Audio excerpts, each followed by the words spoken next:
Kaya, ano kaya yun? No? Sana may pumalit. Ang lungkot, daming nalungkot talaga nung nawala yung isa.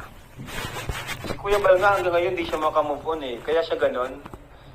Kung magigets nyo si Kuya Bal, kung kilala nyo siya, kaya yung nagkakaganon, live niya sa Danjoy. Kasi masakit po sa kanya. Yung parang, ano pa siya, di pa niya matanggap.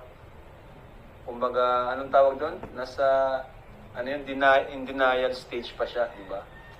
Si Kuya Bal. Kumbaga, syempre, malaking naitulong din nun sa ano eh. Kumbaga, sa Kalingap, yung ano, yung record nun, di ba? Na-break yung record ng Edrica. Siya yung record holder sa Kalingap na may pinakamaraming live premiere viewers na 125,000, di ba? Siya yung may record holder din na pinakamalaking live watcher, di ba? Yung sa live ni Kuya Bal. Kaya si Kuya Bal talaga, bilang founder ng Kalingap, hindi siya makamove on. Nabigla din si Kuya Bal, ang ama ng Kalingap. Sobrang nabigla siya. Mas nasasaktan yan.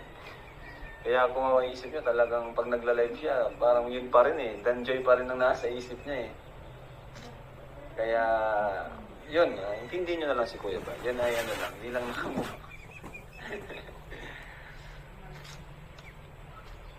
Pero ganun talaga ang buhay, di ba?